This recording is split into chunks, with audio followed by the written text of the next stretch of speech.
This little white bird is carrying, you know what the dresses look like back then? Beefcake dove. Yeah. It's like, Domania. Fucking flexing and shit. Walks all bow-legged. The fucking attitude. Slamming down his fucking his pre-workout. Give me the shoes.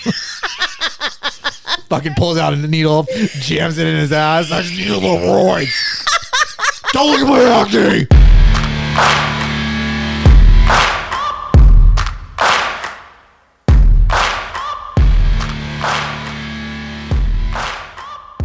All right, guys, welcome back to another episode of Cracking Spines Podcast. I'm here with Candice. If you're new here, please tell everyone you know about this podcast. Rave about it. Tell them it's the most amazing thing you've ever heard. And if you don't do this, then that'll let us know that you're a horrible person and we don't like you. Yeah. Candice and I are talking about the neglected daughters motif today, or better known as Cinderella. You can check out our store at kit.co/Cracking Spines Podcast. That's kit.co/Cracking Spines Podcast. Here you can find all our reading materials, the books, the book lists, anything you could possibly need that we use ourselves and we stand by. This is a part of the episode where we talk about our amazing sponsors. Unfortunately, right now, we don't have any, as we are a new podcast. If you would like to sponsor an episode, please email us at info@crackingspinespodcast.com. So first up on the roster, Mr. Giambattista Basile. If you guys are looking for the author bios, we did them last week for The Fruitful Sleep. For the Fruitful Sleep. So all the authors from the Fruitful Sleep will be covered today in this episode. Once again, we're reading from the Great Fairy Tale Tradition. This is the book that we'll be returning to each week of the month of March. So we are going to start with Mr. Giambattista Basile and the cat Cinderella. Basile Cinderella starts the way a lot of the Cinderella stories start, which is we have dad who is a widower. Yeah, mom's dead. Yep. He saw the world through only her eyes, talking about his daughter. And I was like, because, bro, you forget your daughter real fucking quick. Real quick. What's interesting about this one is that it doesn't start with dad marrying a stepmom right away. We start with he hired a sewing teacher to come in and teach his daughter, stitching and things like that because, He's like, I'm going to need this cretin to do something for me. It's sure as shit not going to be acting like my kid. But very soon after he remarries. So there are a couple wives after he becomes a widower here because he marries a diabolical woman. Horrible. Like out the gate evil. Father soon remarried, and he took a rambunctious, evil, diabolical. That means she was great in the sack. Evil and diabolical woman as his wife. And this wicked lady was so repulsed by her stepdaughter that she began throwing her sour glances. That's old speak for shade. Yeah. Making wry faces and scowling at her. Literal shade. But it's interesting as we move forward to remember that that's the extent of what this first stepmom does. Yeah, she's just like scowling looks, but that's it. She doesn't make her I'm like live in the basement. She doesn't. I'm like, we don't know if Zola has this Electra complex. So Zola cannot handle the shade that's being thrown at her, so she immediately gets in the ear of her sewing teacher and is like, "This is horrible. This is awful." Full manipulation. Full manipulation. Imagine if the baby in Hand That Rocks the Cradle was like, "Hey, Blondie, go crazy." Yeah, and it says she succeeded in putting a bug in the teacher's ear until the woman was spurred by the devil and helped concoct a plan to get rid of this stepmom. I feel like there was a slip there. Spurred by the devil. Because so Zola was the one doing the spurring. Absolutely. So basically, they concoct this plan. Well, they don't. The teacher's like, hey, this is how you snap her neck. She's like, because we know you can't get your hands around her. So just drop this fucking chest top drawer opener thingy on her fucking head when she asks you. Because she's really going to want to see you in rags. She like Sherlock Holmes the shit out of this bitch. She was like, okay, she don't like you. She doesn't want to see you in pretty shit. So if you're like, hey, can you help me get these rags out? She's like, oh, hell yeah, bitch. I got you. And then drop the shit on her head. Yeah. The lid of the trunk snaps her neck. And Zola completely manipulates the situation because she says, I know you love me very much to the teacher. I'm new at this. So if you write out the orders, I'll carry them out. I mean, first of all, Zola, red flag number one. She didn't miss a beat. She's like, easy, do this. She didn't give you a couple options. And if this doesn't work, then do this. And if this goes wrong, do this. She's like, no, this will work. Yeah. And it does. That should have been like, you didn't hesitate. Yep. That's concerning because this has been building up inside me for a while. And you teacher were just like, okay, let's kill her. And Zola does not hesitate either and carries it out perfectly. Oh, yeah. What is going on back in Italy in the 17th century? So she carries out the teacher's plans exactly as advised and immediately begins to sound out to her father about marrying the teacher. So, so she's full like pivot into her next manipulation. Yeah. Hey, Dad. hey, Dad, so you know that woman that you're having teach me be domestic? You should marry She's her. good at being domestic. So that plan worked instantly, and Dad marries the sewing teacher. Yeah. For 5 or 6 days, this new stepmother smothered Zazola with caresses and had her sit in the place of honor at the table, and then that immediately stops. Doesn't even go a full week, and the sewing teacher now turns into the new evil stepmother. So now we have stepmother number 2 in this story, who doubles down on throwing shade and snide looks and brings in her 6 daughters. Yes. So what I would argue for those that are interested in the concept of the hero's journey, the moment she snaps the neck, okay, her mom dying and her getting her first stepmom, that's like the Immaculate Conception. She has a mission, a call to action here. And then when she talks to her older help, which would be like 2 o'clock on if you follow the clock method of the hero's journey, which would be her seamstress second stepmom, and then the snapping of the neck of her first stepmom is crossing the threshold. So then as she crosses the threshold, she's going to get helpers. And while she's out on the terrace, a dove flew up to her on the wall and said to her, whenever you desire anything, send a message to the dove of the fairies on the island of Sardinia and you will have it at once. I want to like get you guys following this idea of the hero's journey. Yeah, I love that we keep going back to that. I think it's great. Okay, so back into the story. Sorry, guys. I just wanted to point that out real No, quick. it's great. And so stepmom brings in her 6 daughters and immediately moves Cinderella Like one at downstairs. a time, too. She's like, they're a lot to handle. So Until then, she had kept them in hiding. in hiding. First of all, what do they look like? Second of all, This is like the manipulation Olympics right now. oh, for sure. When she gets herself relocated downstairs and now she's living in rags, Zazola changes her name to Cat Cinderella. I love So she takes on that alias of this like downtrodden version of herself. And I love the way he worded this. Soon she was reduced to taking a room next to the kitchen and went from the canopy to the hearth, from the luxury of silk and gold to rags, from the scepter to the spit. Indeed, she changed not only her condition, but even her name and was no longer called Zazola, but Cat Cinderella. Yeah, I think that it's interesting that she gave herself this new name. Did she give herself the name? I think so. She changed not only her condition, but even her name and was no longer called Zaz. I guess you could read that one of 2 ways, really. By now I'm the right way and the wrong way. Well, by now I'm reading her as such a manipulator. I'm like, alias in disguise works for her. Like, true. I'm reading her by now as this like. I only feel like the cat thing would be like necessary if she was like stealing their hair ties and hiding them under the couch. You know? She's throwing up hairballs at the foot of the bed when she doesn't get enough attention. In the middle of the night, you're like, where's that coming from? Fucking Cinderella.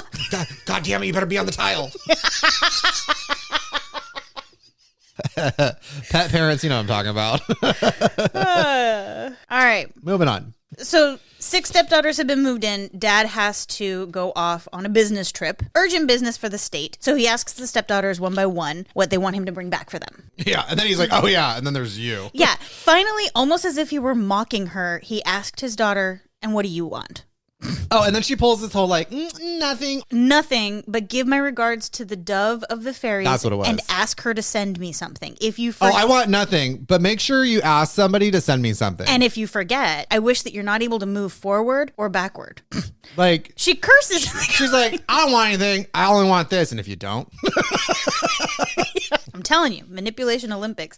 So Dad goes off. Obviously, he forgets all about Zazola. Cat Cinderella. That's who she is now. Right. So when he goes to embark on his ship, the ship will not go anywhere because he had forgotten to speak to the fairies. So he's cursed in place, and the captain of the ship basically throws him off and is like, No, well, he has a dream. And the fairy comes to the captain in a dream. And he's like, do you know why the ship can't move out of the port? So Yeah. Dad goes to the grotto of the fairies. at the Playboy Mansion, and he's like, yo, why does it itch down there? And they're like, that's not the point. Point is, take the shit back to your daughter because she's going to need it. Yeah, and they give him, a spade, a date tree, a golden can, and a silk napkin, and told him that the tree was to be planted and the other things would be used to cultivate the plant. Yes. So basically, he brings back a gardening project. I just can't see him being like, hey, by the way, all this shit has to make a tree. Figure it out. Yeah. And she's like, oh, I got this. Yeah, he comes home and he gave Zazola the gifts that the fairy had sent. She jumped out of her skin for joy at this gardening project that he had brought home for her.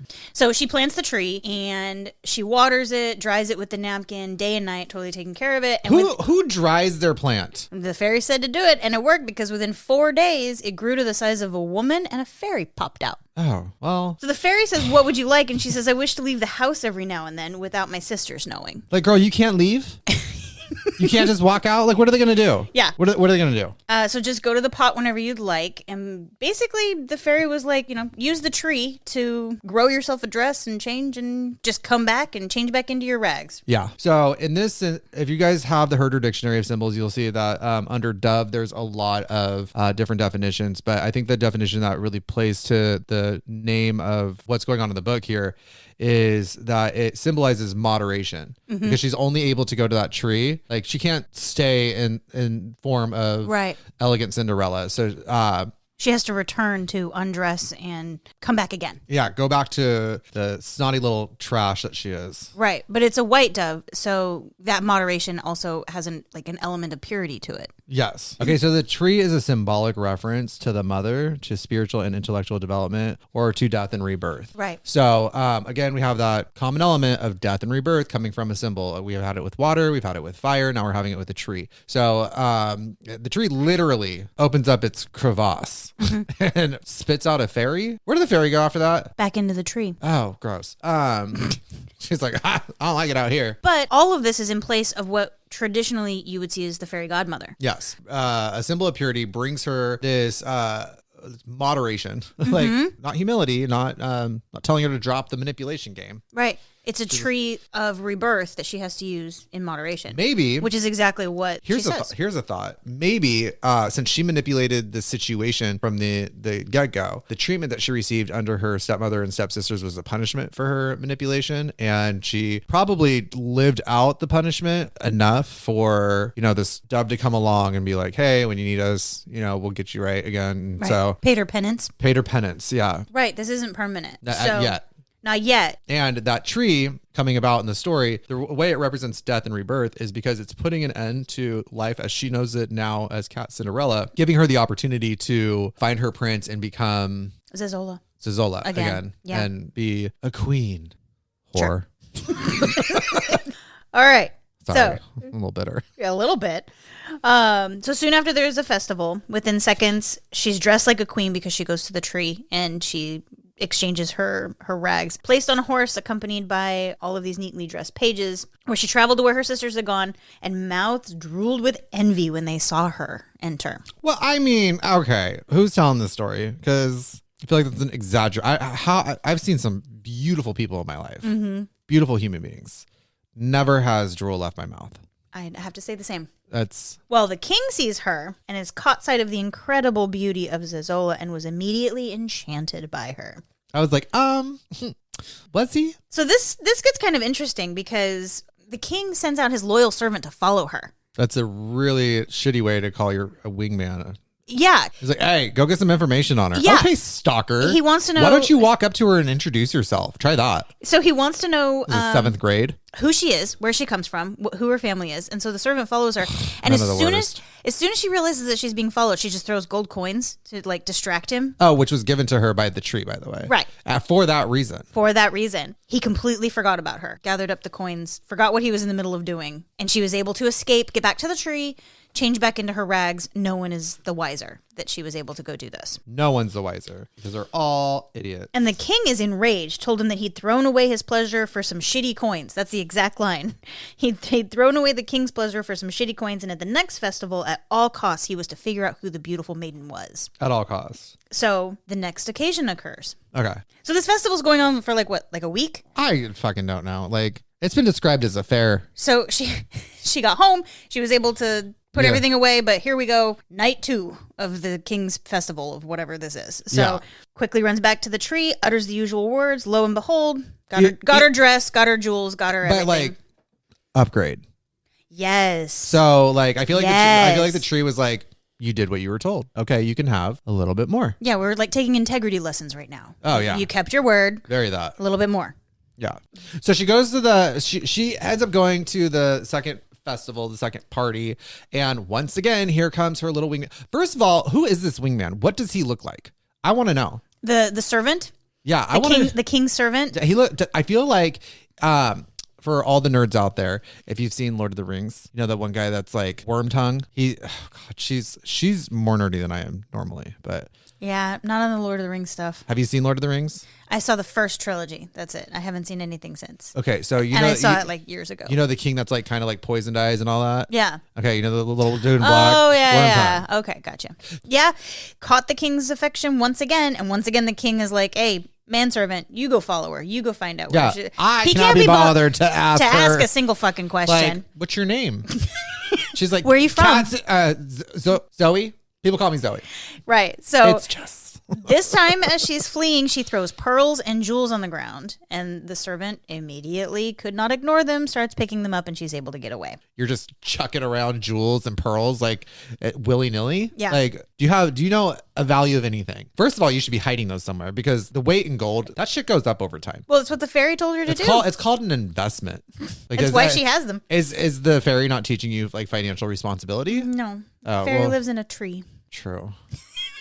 Okay, let's get back into it. All right. So the king is pissed. He's like, yo, wingman. Yeah. I bought all your drinks tonight. You're supposed to give me some like poontang, and like this is not working out. So he says, if you don't find this maiden, I'll give you as many kicks in your ass as you have hairs on your head. I would be screwed in that situation.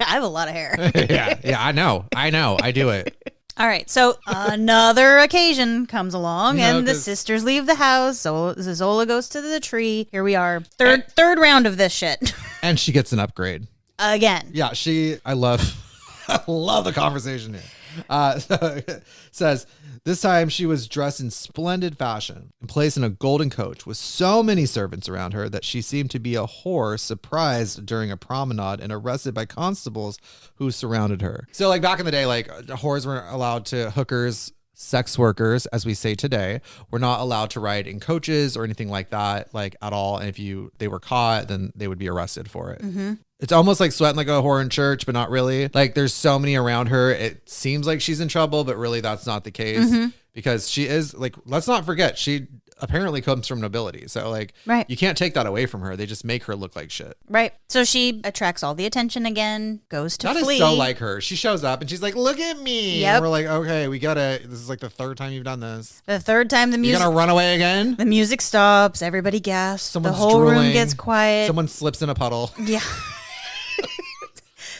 They never cleaned up the drool from the other. Third night in a row. Oh, God. All right. So this time the manservant is like, no, I'm not falling for this. And he ties himself to her coach. And then she's like, hey, my servant, whip his ass. Yes. She hit him with the whip. Smack the shit out of him. Yes. Use the whip. As the coach began to race ahead and the pace was so rapid, she lost her slipper. So this, we'll call it out. I think we should. She loses the slipper in a different way in all three of these versions. Yeah. So this is how she... And all the slippers aren't like made of glass. Right. Which, by the way, that shit would shatter. Let's just be honest here. Right. So there's a shoe lost in all the versions, but how it happens changes. Yeah. So in this one, I kind of feel like maybe she threw it at him. It was the most beautiful and valuable shoe that had ever been seen. Did Trump write this? I'm telling you, I feel like Donald Trump wrote this. I think she threw it at him. I got all the shoes. They're the most beautiful and amazing shoes that anybody's ever seen. The most expensive. I think she threw it at him, honestly. Probably. That's how I read this. Use the whip, and somewhere in all of this, she just loses the shoe. Fully like Bad Girls Club reunion show. Yes. Just fucking chucking shoes. She's leaning out the window, just whipping him with everything she can. Use the whip, Danny!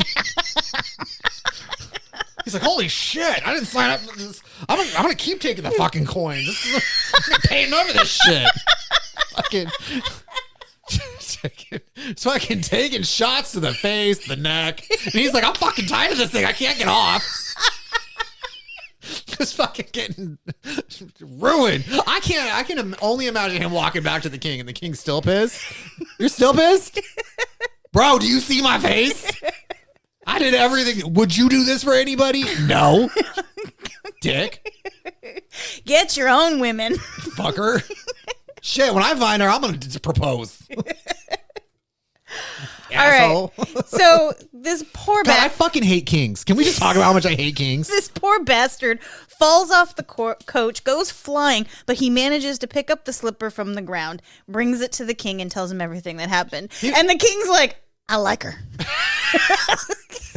That's my kind of lady. Give me the shoe. I'm going to find her. Yeah. Well, he's like, the king says, it takes the slipper into his hand. And he goes, If the foundation is so lovely, what must the house be like? Oh, beautiful candlestick, where can that candle be that consumes me?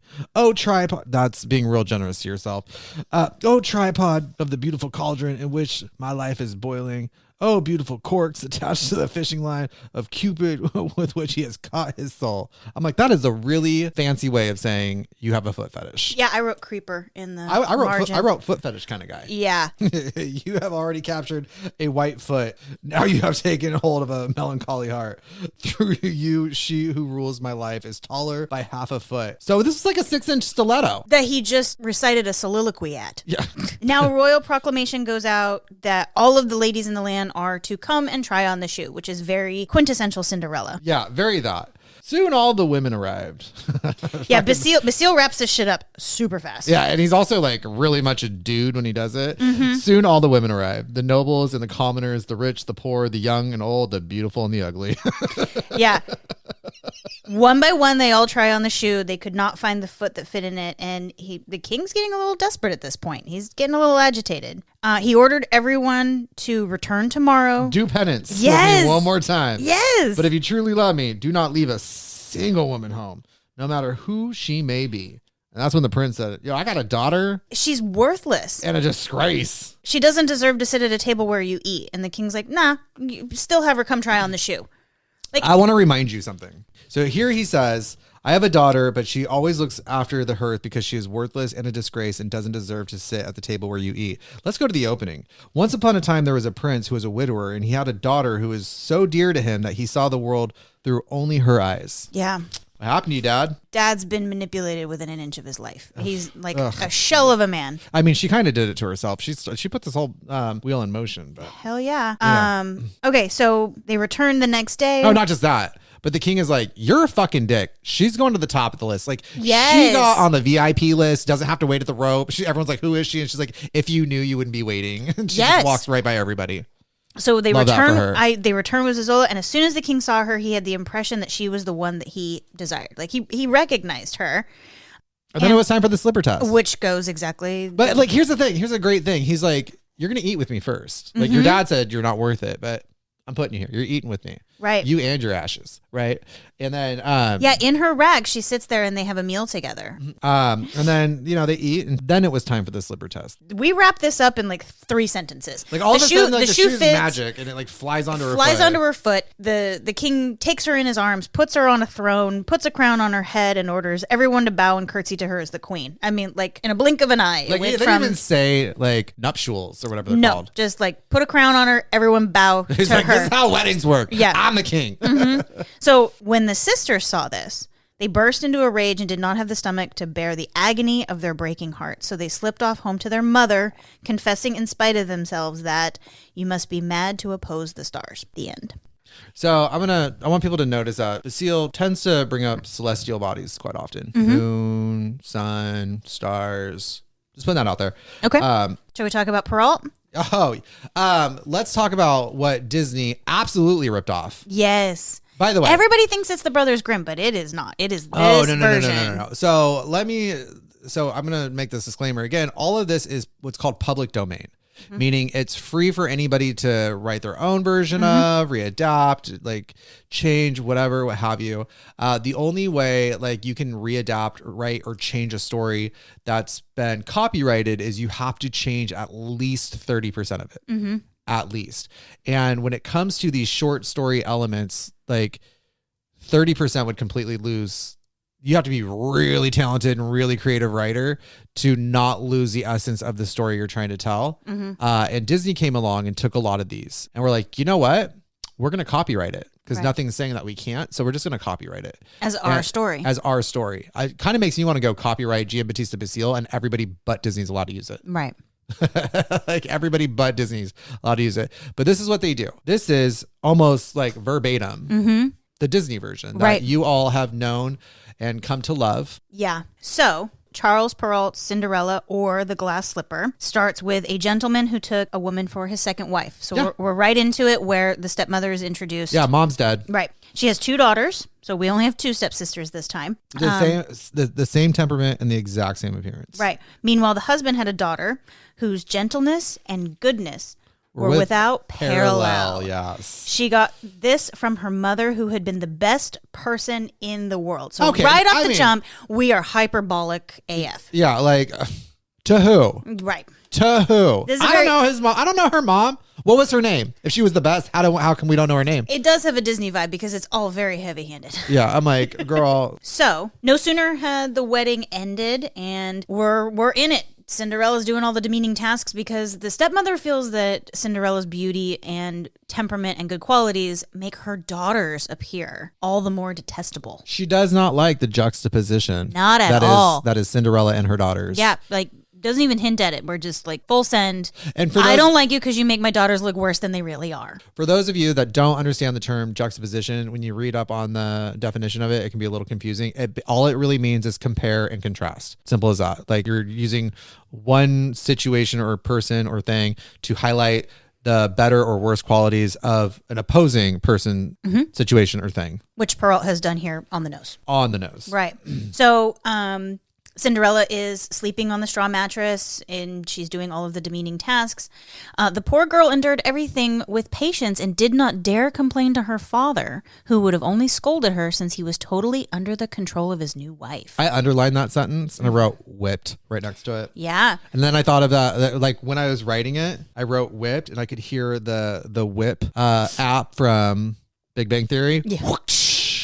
I was like, damn, bro. But she's Drop isolated. sack, dude. Well, and now she's isolated. Very much Very that. quickly, she's completely isolated without, anybody on her side. And whenever she finished her work, she would sit down by the cinders of the hearth of the chimney corner and just get all dirty and shit. Right. So the more malicious of the two called her Cinder Tail. The second sister, who was not as malicious as her elder sister, dubbed her Cinderella. So jump right into the king's son has decided to hold a ball. To hold a ball, the king's son, the prince, because they can't say that word. This meant more misery for Cinderella because she's the one that has to basically get everything ready for the sisters to go to this thing. Yeah, she has to do their hair, Their she has to- dresses, and she their- could have been a bitch and like sabotage them, like left one pin loose and just let that shit unravel the minute they started like rocking out a little too hard to the dance situation. I underlined this. Perrault says, any other person but Cinderella would have messed up their hairdos, but she was good-natured and dressed them to perfection. Again, laying on the juxtaposition very thickly. And not just laying on the juxtaposition, but he's setting up like the moral of the story here. For sure. Like out the gate, he's like, hey, little girls, when people treat you like shit, stay kind. Take it on the chin. Turn the other cheek. All those things. So she's playing hairdresser. She's getting them all ready to go. Yeah. While she went about helping them get ready, they said, Cinderella, wouldn't you like to go to the ball? And she says, you're just messing with me. You're just playing with me. That would not befit me at all. And they said, you're right. People would just laugh at you. And they moved on. Like that was the entire conversation about whether or not she could go. Oh, and then they set off. And then when they were out of sight, she began to cry. Her godmother, who came upon her all in tears, asked what was troubling her. I wrote, where the fuck has this bitch been? They never say fairy. They say godmother. Yeah, well, her godmother comes along, right? Right. And I'm like, where have you been? Yeah. Like, you're magical. We know you are. Well, she comes to her when she cries. You're going to tell me Cinderella hasn't cried sitting in like a bunch of soot, Apparently, talking to a fucking mouse? She's been taking it on the chin just fine. She has not. And the cheek, not in the eye. She has not. Stop. But I was going to ask you about this because you have a little bit more experience with the folk and fairy tale. Uh-huh. So they never say fairy. They say her godmother came. What would you like? And she says she sobbed so hard that she could barely finish the sentence. Would you like to go to the ball? Is that it? Oh, yes. Go to the garden and bring me a pumpkin. And now she starts doing all the fairy shit. She's turning pumpkins into coaches and she's turning. So is godmother. Well, okay, so technically magic is implied in the concept of godmother. Like she's over there to protect, overwatch, things like that. It's not necessarily like they don't have to say she's a fairy for her to do magic. Okay. Like magic is just an element that they're going to use for situations they can't explain. Plus, again, fairy tales were written by men to be orated by women to children because children trust a woman's voice more. And to keep a kid's interest, you have to add fantastical, impossible, For sure. magical, like, and so like these technically like her godmother could have come into town and had all this money like that was disposable income. She's like, oh, here, just put on this dress, get yourself cleaned up, jump in my carriage, take it, you're out Right. of here. You But bring she- that shit back by 12, otherwise you're grounded. But this one pulls out a wand and Yeah. starts doing what we see in the Disney movie. She's turning mice into coachmen. She's like, Avada Kedavra. Oh wait, wrong one. Sorry, shit. I almost went back. Oh, we need another girl, dog. Girl. Go get a horse this time. Go get me a mouse. We'll start smaller. But yeah, I wanted to ask you about that because the fantasticalness of it. In the first one, it's fairy. In Grimm, it's fairy godmother. And in this one, it's just godmother. So from like a linguistic standpoint, I thought that was kind of interesting. Like they just call her godmother who whips out a wand and starts doing magic. And I'm like, maybe also because the idea of fae and fairy is a whole nother realm of magic that Perrault may be just separating like the different like fantasy magic versus like this is a moral of a story. It's not just like entertaining. Interesting. Like, there could be a million different reasons as to why he didn't use it. But my concern is, bitch, where were you? Yeah. You're her god. You're supposed to be protecting her, looking over her. Here she is, dressed in cinders with two ratchet, ugly ass sisters that are not even her real sisters, telling her what the fuck to do. It's not just a random fairy, to your point. She's not just like a member of the faith. This is her godmother. Yeah, your god. Where you been? You took a vow. All right, so we get lizards turned into footmen. We get rats turned into the coachmen. We do the whole song and dance, and now she's ready to go. There was a dog, but she said the wrong spell. She says, okay, I love this. All right, now you're ready to go. Are you satisfied? And she says, well, I'm still dressed in rags. I don't have a lot of faith in the godmother at this point. She's like, all right, have fun. And Cinderella's like, Mom, you see me, right? Are you fucking blind? Is that what happened with the dog? By the way, that dog was my only friend. Thank you. This shit better work out because... So her godmother touched her with her wand. And just to be a dick, I'm naming the next dog Avada. So just godmother touched her with the wand and her garments were instantly changed into gold and silver covered with jewels. Gave her a pair of glass slippers, the prettiest in the world. So yeah, she's like, oh, my bad. Here's your outfit. The prettiest, the best glass slippers ever. They're like, hey, kids, I know you guys have imaginations, but I really want you to dig down deep for this. The prettiest you've ever seen. Prettiest. Like, not pretty enough. Pretty harder. Not practical. Pretty. Yeah. And then the godmother. She's a woman. What does she need anything practical for? Again. she's there to be a object for men. Exactly.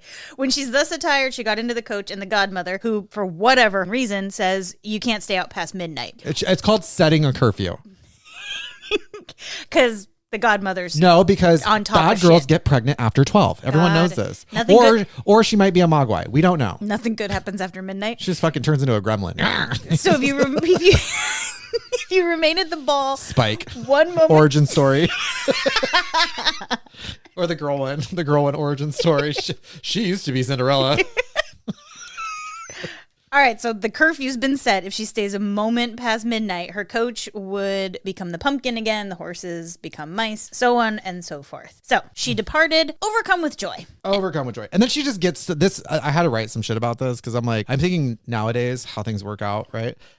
So upon being informed that the grand princess had arrived, whom nobody knew, the king's son went forth to greet her. I'm like, the security protocols at this event are atrocious. He gave her his hand to help her out of the coach, not really paying attention if there was an assassin nearby, and led her into the hall where the company was assembled. All at once. I love this. It's implied in Basile's, but Perrault's like, no, I want to spoon feed everybody. You ready? All at once there was dead silence. The guests stopped dancing and the fiddler ceased to play. Oh, gasp. Nothing was heard but a low murmur. Oh, how lovely she is. How lovely she is. I got it, Perrault. I got it. Okay, so the king himself, old as he was, could not take his eyes off her and whispered to the queen that it was a long time since he had seen anyone so beautiful and so pleasant. This is what I wrote. The queen is like, oh, really? Yeah, Bob? I wrote really? that. I wrote that too. No one can't think of one person, like your wife that you just married, probably like a decade or two ago. That is your son's girlfriend. Soon to be. She has no choice in the matter. Well, just like I didn't. I will give it to Perrault. There is some courtship. There is some actual conversation. He dances with her. There? Yeah, there's conversation. Okay. He conversed.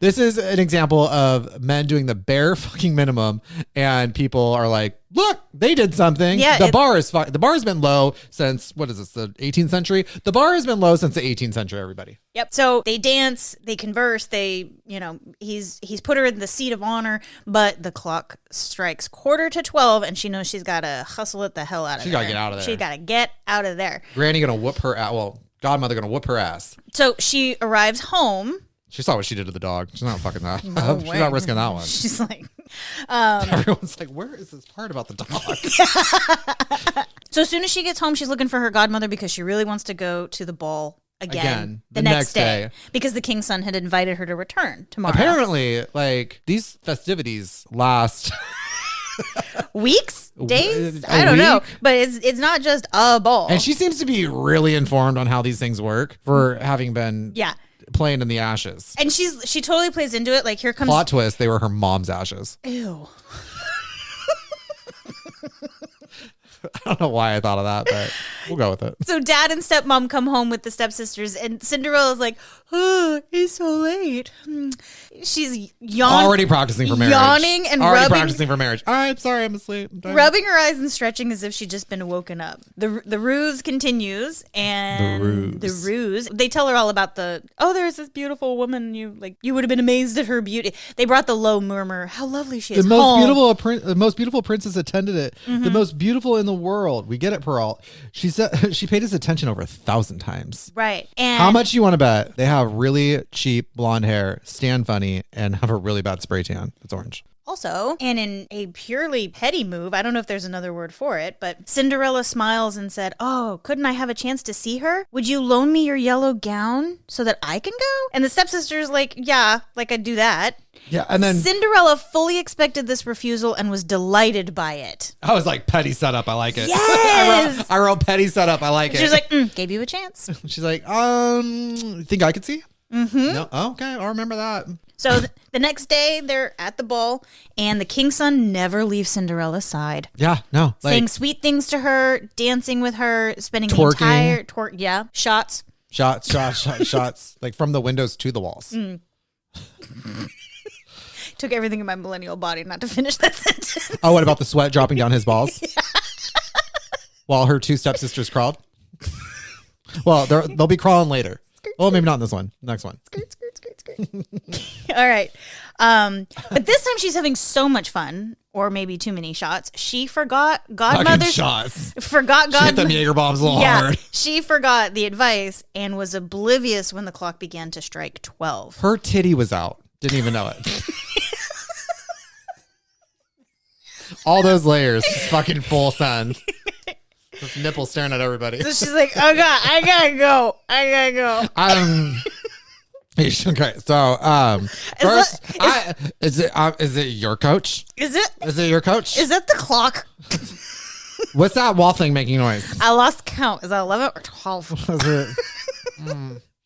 It does say that. We're no, I'm not. Oh my God, it's my song. It says the clock began to strike 12, but she thought it was only 11. She is tart. We've all been there. As she's stumbling out, she loses a shoe. I don't know about all of us. I've never lost a shoe.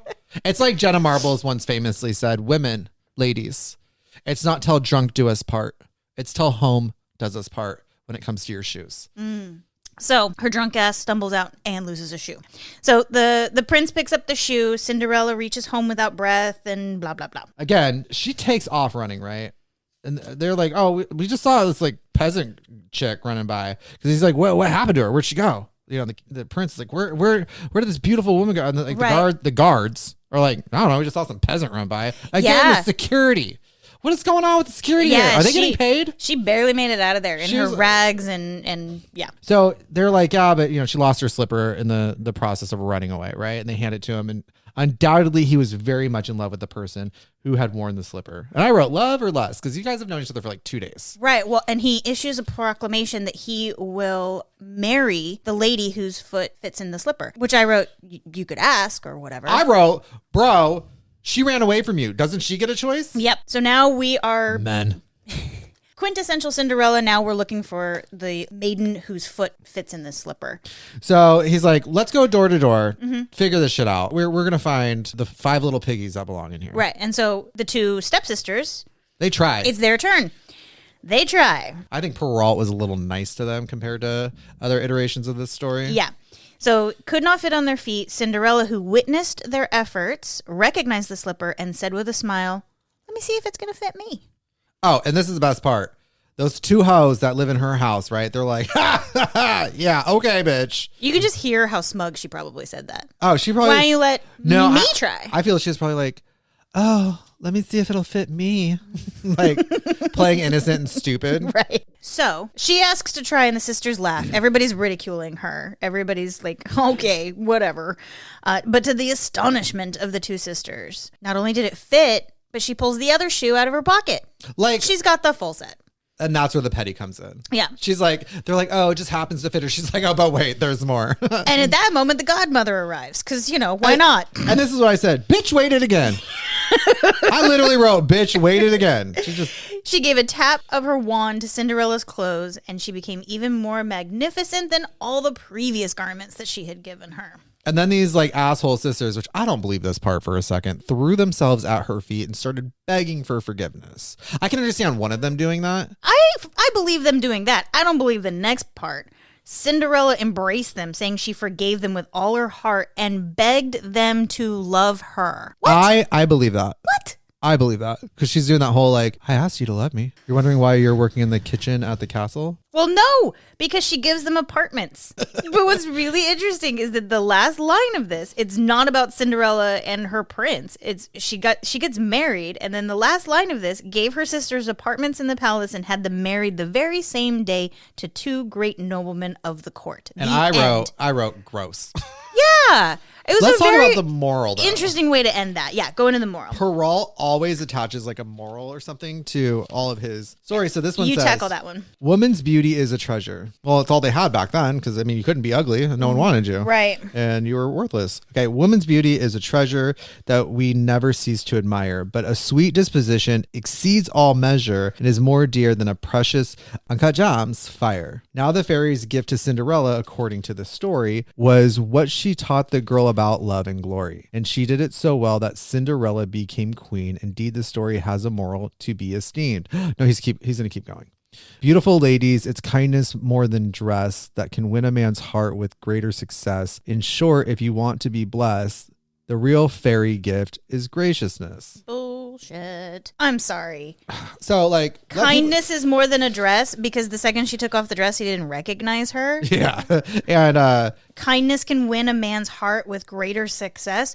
Really? I feel like this entire story was actively, like, proving against that. Like, you can't go in the rags. You're going to need to go. Yeah. In the limo and the dress and... So, anyway. And then here's another moral. It's undoubtedly a great advantage to have wit and a good deal of courage, or if you were born with common sense and other worthwhile talents, that heaven may discharge, but all of these may prove useless, and you may indeed need others if you think you can have success without godfathers or godmothers. First of all, like this is also saying like, oh, you got to make sure your kids have a godmother and godfather. Bitch showed up late twice. Yes. Not really saying what you're saying there. This is what I got from it. Be petty, shit will play out. Yep. Be patient and petty. Yeah. Be petty with a point. And I think with some differences, that's the Disney version. Yeah. I mean, there's some nuance to Disney it. Disney borrowed like the main elements from Perrault and then borrowed main elements from Grimm, kind of. Right. So, okay, let's get into Jacob and Wilhelm Grimm, Cinderella. All right, so the Brothers Grimm Cinderella starts right off with the wife of a rich man fell ill. Right off the jump, we're widowing again. Yeah, so. we're killing the mom because the mom would have been good on her bedside. Be good and pious. Right. Well, this is a big character trait. Then the dear Lord will always assist you. I shall look down from heaven and take care of you. And I reread this last night just because I wanted to make sure I had everything fresh. And my eyes must have glassed over at that like Lord part. Really? Yeah, because I don't remember that. It becomes a huge part of her personality. It's a big character trait in this Cinderella that she goes every day to visit mom's grave to weep and pray and weep and pray and weep and pray. That's like... girl, I get it. I'm a mama's boy. It's her ritual to do that. So, which, as we see soon, plays into her transformation and so on and so forth. So, he takes on a second wife who brought two daughters with wicked hearts. I like that they come in, though, like they're just wicked at heart. They're not just like, hey, they're ugly. Right. Because a lot of the time... They had beautiful features. They were wicked at heart. Yeah, these stories tend to paint ugly women as evil. Mm-hmm. Where in reality, like, they can't help it. So, go full into treating her like garbage. They take away all of her clothes, dress her in an old gray smock, and give her wooden shoes. She's all, can I get Crocs? I need the 4-wheel all-wheel drive method. And they expected her to work hard from morning till night. So this is why they call her Cinderella, because she is dusty and dirty from the ashes from the hearth. I mean, her sisters did everything imaginable to cause her grief and make her look ridiculous. Mm-hmm. I'm like, well, and I wrote next to that, where is her fucking dad in all of this? Yeah. What is going on with dad? Yeah, at least Horrible. in the other two versions, there's a hint that he's so like entranced by the new wife. Yeah. But this one, he's very mute for a lot of this story. Like, he just existed as a way to kill off somebody and marry somebody else. Right. So father is going to the fair and asks his stepdaughters what he can bring them. And they say dresses, pearls, jewels, all that kind of stuff. And you, Cinderella, what do you want? And she says, just break the first twig that brushes against your hat on your way home and bring it to me. Bring me a stick. Bring me a stick. So he brings the dresses and he brings the pearls and the jewels for the stepsisters.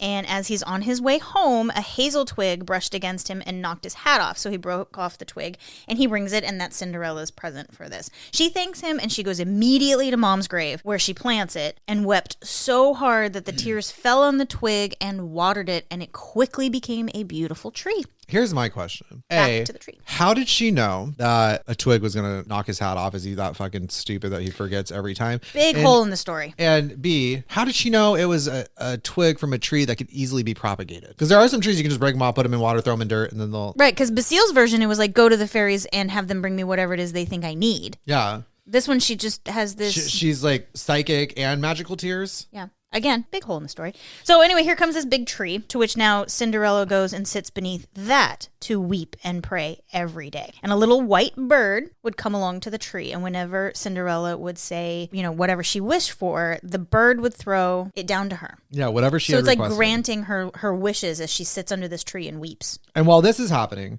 the king is like, I'm going to have a 3-day festival. Thank you, king. Thank you for letting us know how long the festival is going to take. And it was just so he could choose a bride. His son could choose a bride. Right. He's like, hey, 3 days, all you need. They're going to get married. She's going to have to suck it up. He's kind of a dick. Like, 3 days is all you get. Because if you spend 5 days with him, you're going to figure it out. It's just 3 days. Get you locked in. Get that contract He knows signed. his marketing. Yeah. He's like, he understands the psychology of... He has a council for that. Right. That have little birds. The board of directors were like 3 days, not 4. One of them is like, I got little birds everywhere. If you guys know what I'm referencing, good for you. But like, I got little birds everywhere. And they're like, oh, send a white one to that one bitch. She don't think it's her mom. Okay, so the two stepsisters learn about the ball. They summon Cinderella to help them comb out our hair, brush our shoes, fasten our buckles, get us dressed. Like, they're like, hey, he's already decided he's gonna marry someone. Right. By the end of these 3 days. Right. Whether she likes it or not, he's gonna pick somebody and marry that one. That. And so Cinderella like obeyed, but like wept and I want to go too. Why can't I? This bitch has been crying since once upon a time. Okay. I mean, shit. Cinderella. I get it. Like, if you're crying first of all, the stepmom and the daughters are probably like, she won't shut up. Put her down by the kitchen. Yeah. She can't sleep at night. All she does is cry about her mom. Go seek grief counseling. Yes. Cinderella obeyed, but she wept the entire time because she wanted to go to the ball too. So she asked her stepmother for permission. Why not ask your dad? Who's your...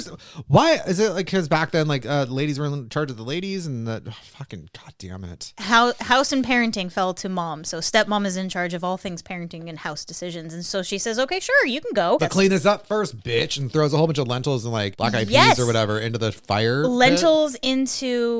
She threw lentils into the ashes. So she's like, yeah, you can go. You can totally go. You just have to clean up all of this bowl full of lentils that I've thrown into the ashes. If you can pick them all out in 2 hours, you have permission to go.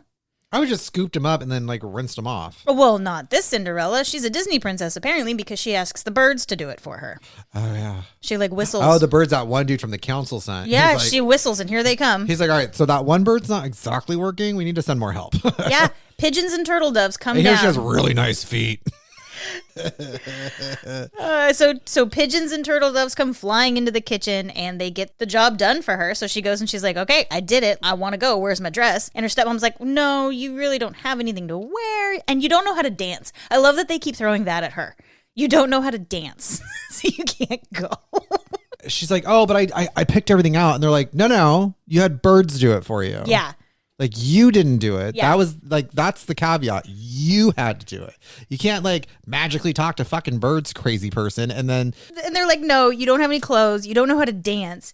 Cinderella. You got 2 left feet, bitch. I love this. Cinderella starts crying. So the stepmother says, okay, if you can pick out 2 bowls full of lentils, like in an hour. Turns on the waterworks, and she's like, fine. You have 1 bowl for 2 hours. Now that you fucking cheated, you got 2 bowls for 1 hour. I'm telling you, just scoop them all up, rinse them off, call it a day. So what does she do? She calls the birds.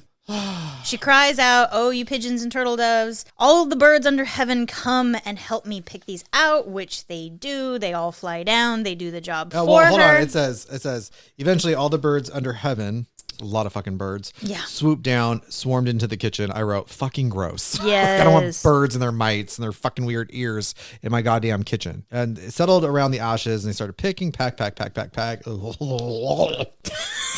gross. Before a half hour had passed, they had finished their work and flew away. So, and the stepmother was like, nothing can help you. I can't let you come with us because you don't have any clothes to wear and you don't know how to dance. We'd only be ashamed throwing of you. that at her. How do you know? Oh, they probably caught her with a brush in her room. And they're like, no. They're like, that's not You're not done. the move. Like, You're done. No one does the Roger Rabbit anymore. So off they go to the ball. And when they have departed, I'm going to give you one wild guess what Cinderella does. Shakes and wobbles. She goes to the tree and she cries. Yeah. So what's interesting is that there's no fairy godmother in this one. I was actually wrong when we were talking about Pearl. It's the bird the entire time, specifically this white dove. Yes. So there's like a couple elements here, even though it's a hazel branch, like it's like the olive branch. Anyway, the white dove is also a symbol of simplicity, purity, and especially in the Christian art, the Holy Spirit. So this is like, if you remember, it opens up religiously, like she's like praying to God or something. The dear Lord will always assist you is what her mother says. And so this white dove is supposed to represent like the Lord trying to help her through her situation. And every time she goes to the tree and asks the tree for something, she's praying to God. This is a lesson in being pious. Yes. Because her mom says that part in the very, very beginning, dear child, be good and pious. Then the dear Lord will always assist you, and I shall look down from heaven and take care of you. So this white dove giving a representation of the Lord that she believes in. And every time she goes to that tree to find the dove, she's going to pray and be pious. Right. I even looked at it that way until you brought it up. I like the way our minds work with each other. I do too. I mean, I don't think they should be left alone in a room together for too long. Yeah. Which is why we're going to take a break soon. But like, we should ration this. I mean, it's very pinky in the brain. So here comes the silver dress and the slippers, and she's adorned in all of her beauty. She looked so beautiful that her sisters and her stepmother didn't even recognize her when she gets to the festivities. And thought she may have been a foreign princess. I feel like they may have said some xenophobic shit. They're probably like, who is this bitch? Where's she from? You know? She doesn't even go here. Yeah. All right, so the prince approaches Cinderella, takes her by the hand, and they dance. Whenever someone would come up and ask her to dance, he would say, she's my partner. Yeah. I kept like putting jealous, possessive right next to that. They danced all night, and when I mean, no, it's not even just that. He's like, anytime he's like, oh, she's my partner. She's my partner. And like, he would like follow her around. You know what I mean? Yeah. Like, yeah. So weird. And when she wanted to go home, he says, I'll go with you. I'll escort you, because he wanted to see where she lived. Yeah. He wanted to see who her family was. Well, that's not why. He was trying to get invited inside. Yeah. Scoundrel. Aren't you going to ask me up? I kissed you and everything. I bought your drinks. I paid for dinner. Your dad paid for dinner. Whatever. It came from my family. You owe me. I paid for the Uber. Yeah. But she managed to slip away and get into the house. And so... Yeah, using her father's dovecoat. Yeah. To which he saw her and was like, could that be Cinderella? Is that my He kid? saw her like sneaking back in and was like, is that Cinderella? No, she's a stupid bitch and not my daughter anymore. So, but when they went in the house, they found Cinderella laying in the ashes in her dirty clothes, and they just assumed, oh, she's been here the whole time. Yeah. So because she went to the tree and was like fucking naked, and she's like, take this shit, and it like hides it back up in the tree. The bird hides the stuff. This little white bird is carrying. You know what the dresses look like back then? Yeah, right? it's an impressive Had dove. like a bodice, fucking. It's a beefcake brassiere. dove. Yeah, it's like Dovemania. I got you. Fucking flexing and shit. Walks all bow-legged. The fucking attitude. Fucking slamming down his fucking his pre-workout. Give me the shoes. Yeah, give me the shoes. Fucking pulls out a needle, fucking jams it in his ass. I just need a little roids. Don't look at my acne. The fucking King Kong of birds. Sunday, Sunday, Sunday. Ah, my face hurts. I'm laughing so hard. You guys know when your abs hurt? Have your face ever hurt? You know, because we're both white. We're both very red right now. Crying. Okay. Where were we? The bird.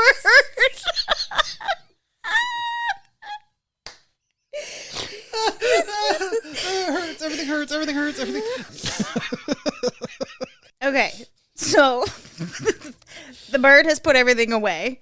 And the next day, the festival has begun again, and her parents and her sisters depart, and Cinderella goes out to the hazel tree and says, "Shake and wobble, little tree, let gold and silver fall all over me." And the bird responds by once again getting her all dressed and ready to go. More splendid than before, so she's getting the upgrades. Every time. She's getting Cinderella 2.1.13. Right. You know, so she's got some of the bugs worked out. When she arrives, the bugs she got from the fucking birds is mice. When she arrives, the prince has been waiting for her. Yeah. Takes her by the hand, takes her straight to the dance floor. When anyone tries to dance She's with my her, partner. She's mine. Don't look at her. I'm the prince. The fucking bird is like, oh yeah. I'm her daddy. Fucking. Is that an albatross? No, that's a dove. That don't look like no dove. He's eyeball. You eyeballing me, son? All right. So yes, very much that. He will not let anyone near her. And the tears. again, she goes to leave, and the prince follows her, wanting to see which house she goes to, but she runs away from him and disappears into the house, into the garden. Behind the house. She like climbs up into the branches like a nimble squirrel. Yeah. And once again, Dad's like, "Is that Cinderella?" So he had And the prince runs back there. He can only see in like 2 dimensions. In front of him and behind him, he's like, I don't know where she went. It's a fucking tree here. The fuck is that bird? It's looking at him like, try to climb this bitch. Right. So it's not Cinderella. They go in. She's lying in the ashes, asleep as usual at the hearth. So now we go into the third day when everybody takes off for the festival. She goes to the tree. The bird responds by throwing her a dress that was even more magnificent. I feel like he's getting more aggressive. And now the slippers are pure gold. Oh, that's going to be heavy as shit. Yeah. She's The prince like, danced with her, and if anybody ever came up and asked to try to dance with her. She's my partner. But I was like, try asking her name, bro. Yeah, I know. She's in gold slippers, dog. You're going to tell me she's wrong? She came down in a pumpkin. She got here in a pumpkin, bro. Her godmother was a fairy. You're going And to what tell was me her stepmother? She was evil. You're going to tell me I'm wrong? Okay, yeah, we're... Wait, hold on. Where do we derail Ask that? her name, bro. When it was evening, Cinderella wished to leave. The prince wanted to escort her, but she slipped away from him so swiftly that he could not follow her. This girl is a ninja. Is she? Or is he just, He's fucking stupid. Yeah. Yeah, he's incompetent. So the prince had prepared for this trick, and he had coated the stairs with pitch. So when Cinderella went running... That's sticky substance. tar. Yeah. But when she went running, her left slipper got stuck, and that's where he was able to pick it up. Yeah. After the prince picks it up, the next morning he carried it to Cinderella's father and said, "No one else shall be my wife but the maiden who fits this golden shoe." And I know, okay, like, so at first I was like, why would he just go to, because she kept running to that house. Because he had been following her. He found where she lived, but just couldn't figure out who in the house was. Right, so somebody who lives here. She's mine. Yeah. I can't recognize her with ash on her. So the two sisters were glad to hear of this because they had beautiful feet. The oldest took the shoe and tried to try it on, but it was too small. So her mother said, Cut your fucking toe off, bitch. Cut your toe off, because when you're queen, you won't have to walk anymore. So she does, swallows the pain, walks out there. He takes her on his horse to be his bride, and they ride off. In comes... Hold on. Before steroids McBird gets there. Imagine this girl. I'm going to just saw my big toe off. Can't hear her in the other room. Mom's like got a pillow on her face like, bite the fucking belt, bitch. Jokes aside, the desperation of get married. Yeah. When you're a queen, you won't have to walk And this anymore. also sounds like you didn't have to kill I mean, you needed the stepsisters, sure, whatever. But you didn't have to kill the mom. This proves that a mom can be just as horrible to her own daughters. Desperate. She's so desperate to make a good life for her daughters. Yeah. Anyway, so he rides off with the bride, and here comes pigeons from that tree, ratting her out. Look, the shoe that she took, there's blood all over it. So they're basically like, do you not see her foot? So he looks down and he sees the blood oozing out of the shoe. Oozing. Turns the horse right around and takes his false bride back. Said she wasn't the right one and says, bring me another girl. I wrote here, I will turn this horse around so fast. Which he does. So the God second sister comes out. Couldn't get her heel into it. She could get her toes into it. Right. She didn't have the like biscuits that her older sister has. Well, she cuts her heel off. Well, if they had more of an arch in their foot, they might not have had to do that. Yeah. Yeah, flat-footed bitch. Once you become queen, you won't have to walk anymore. So she cuts off her heel, puts the shoe on. This prince takes her into his arms. Doesn't notice a limp. Puts her on the horse. They ride off, and as they pass the Didn't tree, he see them at the ball? I'm They're going not covered in ash. Can't he recognize them? I'm going back to your two-dimensional Oh, point. And here comes look at the shoe she took. There's blood all over it. He looks down at her foot, blood oozing out of the shoe. Stockings are all red. Turns the horse around and brings his false bride back again. This isn't the right one either. I underline that. She isn't right either. Do you have any other daughters? Yeah, this isn't what I thought it was. Do you have any other daughters? I have this problem with not like fully assessing situations. That's why my dad was trying to do this in 3 days. Okay. This is what day 4 and 5 gets you. Here's the vibe. She isn't right either. Do you have any other daughters? No, only Cinderella, my dead wife's daughter. Fucking dick. Dude, who's deformed, but He no longer claims her as his own. but she can't possibly be the bride. How is she deformed? I Where's don't this know. deformity coming from? I think he's just making shit up. I know. He's like, hey, she ugly. Don't look at her, bro. Yeah. Like, these two awful goblins need to get out of my fucking house. One just cut her fucking toe off. The other one cut her heel off. I don't want to deal with this shit. And mom's like, she's so dirty, you don't even want to look at her. Well, that's fine. But he's dad. Maybe this is psychological for the dad. Maybe he's like, she's the only good one I got. Just fucking don't take this shit from me. You gonna leave me with these assholes? I doubt that. That's giving dad a lot of credit. I mean, he doesn't say much. Prince demands It's always to the quiet ones you want to watch out for. Very true. The prince demands to see her. Cinderella had been called. She washes her hands and her face until they're clean. She sat down on a stool, took her foot out of the heavy wooden shoe, and put it into the slipper, which fit perfectly. After she stood up, the prince looked her straight in the face and recognized the beautiful maiden who had danced with him. This is my true bride. Yep. Not gonna ask, just proclaim. He likes to proclaim a lot. Yes. He's not the fucking sharpest tool in the shed, but like he's... So everybody's horrified. The stepsisters and the stepmother turn pale with rage, and he takes Cinderella onto the horse, and he rides away. And the pigeons are all like, look, the shoe that she took, that's the right one. There's no blood. First of all, the pigeons are like, I'm going to ride on Cinderella. I'm going to land on Cinderella's shoulders, right? I was like, yeah, you don't want that big dude fucking flying down. I feel like that big He's bird. just walking behind the horse. He fucking picks the horse up and like throws it on his back. Like, oh, then like look at the dude, like, my bitch. Like, I'm your pet now.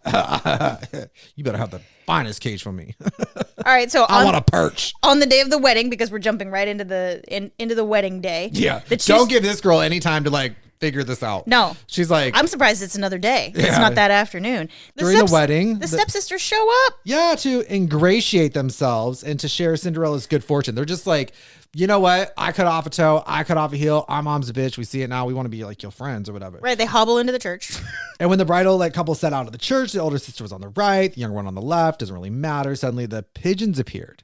And they're like, oh, you're the bitch that lost her toe. And you're the one that lost her like heel. Give us your eyes. They plucked one eye out of each of them. Right. And as they came back from the church later on, because, you know, the birds weren't allowed in the church. Right. Or the oldest one was on like the left and the youngest one was on the right this time. They like changed it up. Right. And the birds are like, those eyeballs tasted really good. And they like flew down and plucked out the other eyes. They were punished with blindness for the rest of their lives due to their wickedness and malice. Grimm's came through. They were like, you know, all the history. I will give them that. They're like, in all the history of these stories, karma never reaps what karma needs to reap. So, what are your thoughts? Let's talk about it. All right, Peralta's my favorite. Ugh, gross. Which one was your favorite? Fucking Grimm's. Really?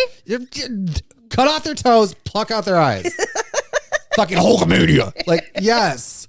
I will say both Grimm and Perrault had some level of courtship. Some level. You got to hand it to Basile. Once again, he was like, that one, mine. Like, yeah. Well, I mean, in Grimm's like the dingbat of a prince. He's oh, I'm here. Hi, guys. Which way did he go, George? Like, very that. Right. Like, so, you know, like, I love that the man was dumb. That's fun. Mm-hmm. I love that all the men were dumb. Yeah. Fathers, kings, always. princes. I love that the bird was on steroids. Yes. Fucking just hitting them deadlifts at easy 450. Not even breaking a sweat. 5 reps. What 3 are your sets. What are your thoughts on the shoe and losing the shoe and sort of how that plays? Because the revenge and reward of neglected daughters, which is the motif that all of these stories fit under, the shoe or the slipper may be connected to a marriage custom because the bridegroom takes off old shoes and replaces them with new ones. So it's not 100% verified, but a lot of scholars and historians think that that's sort of where this motif was born from. With the giving and taking of the shoes? Right. Yeah, so it does, here in the Herder's Dictionary, the antiquity, the wearing of shoes was a prerogative and symbol of the free person. Mm-hmm. Peasants, slaves, so on, always were barefoot. Based on that, I can see, and based on the history of the motif, I can see how that's like the way in which they come together in marriage is through and the shoe. They said in the antiquity of marriage tradition. So, like the antiquity of it representing freedom and it being a part of the story originated. Story originated during time of like if you were even lucky enough to have shoes. I know a lot of like old like movies that are like timepieces that take back in like medieval times and things like that. They show peasants wearing shoes. That's not how it was. Yeah. They were barefoot. Right. They were barefoot with busted toes. Yeah, so the shoe's not only part of their marriage story, but it's also her. It speaks to their class rank. Right. And her transition. And her transition. Yeah. Yeah. Let's do bookends. Yes, let's do it. This is where we ask the questions that we think y'all should be asking yourselves when you read this stuff. So if everybody is going to recommend the neglected daughters motif stories to someone, who do you think should read these stories? Who would you recommend? Well, I would recommend the Grimm one to a stepmother with 2 daughters that are assholes. You know, like if you marry a woman and she has 2 and they're being a dick to your kid. Yeah. Then be like, read this. Yeah. You're going to lose a toe, a foot, and birds are going to peck your eyes out. Blended families should have to read it. Yeah, blended families. I'm sticking with the Disney thing. I'm sticking with Disney. Fans of the Disney Cinderella should read these for sure. That is very much as true especially for this one. Especially the Basile one. Yes. And Basile, more and specifically, Grimm. Basile and Grimm. Like skip Perrault, you've seen it. Perrault is basically that. But just like we said, for those of you that were with us last week, it remains true for this motif as well. If you're a fan of the Disney version, you should have some foundational understanding of where the stories came from. Very much so. Okay. What questions do we think readers should take to their book club if they're all going to read this motif together? Ooh. What modern interpretations have you seen this theme, this motif in? Mm-hmm. That's going to be my one for every week. I love it. Yeah. So what other movies or shows that aren't fairy tale related have you seen this motif play out? Right. Because it follows a pretty similar path. Like there's like there's certain schematic. It follows a specific schematic. That's a good question though. Where do you see this? It's not a fairy tale related. It's not a fairy tale, but follows the motif. Basically, it's evil stepmom stepping in and putting you behind everybody else. That's and competing for love, because that's what happens. I mean, I think that's what's happening in all 3 of the stories. Yes. Is these stepsisters and Cinderella. There's a version of competing for love from their stepmother and as well as dad in all of them. So the neglected daughter piece speaks to just like competition for affection. Competition for affection. Okay. I would say I think there's a lot of fertile ground for conversation with all of the things that are in all 3 stories. All 3 stories. The losing of the shoe, the relationship with the stepsisters, how dad reacts as a widower. Cultural significance of the material of the shoe. Yeah, like pick your favorite, but there are a lot of things that are in all 3 stories. I have to say this. I much prefer that shoe not being made out of glass. Oh, for sure. Makes more sense. I also kind of like the fact that Basile's like got a little bit of a hooker heel on it. That she wielded as a weapon, we've decided. Her 6-inch stilettos. All right. Let's choose Cinderella's casting call. Who would you have play Let's start with Basile's badass. Well, let's start with the dads. Anyone could play them because who cares? Like the dad is. Yeah, nobody. I only Like, wrote down Cinderella's. That's a struggling actor's part. Doesn't have many roles. Yeah. Like, Hey, that's that guy from that one thing. Like that guy. yeah. You're like, isn't he in an episode of a show I watch? Like that, Yeah, that guy very could play the dad. Yeah, him. Who do I think could play Cinderella? For Basile, the stiletto whip him version of Cinderella. Margot Robbie. Ooh, that's a good one. Margot Robbie. I had Leah Michele from Glee. Yeah. Yeah. No. No, I don't like her. I don't want her in these movies. You don't want her in the movies at all? I don't want her getting any more work. No, okay. She's just horrible. How about Peralt? The quintessential Disney one. Kristen Bell. Again? Yeah, she gives me that vibe. I had Sophie Turner. Oh yeah. I can see that. I know who I'd have for Brothers Grimm. Okay, who do you have? Cara Delevingne. Oh, okay.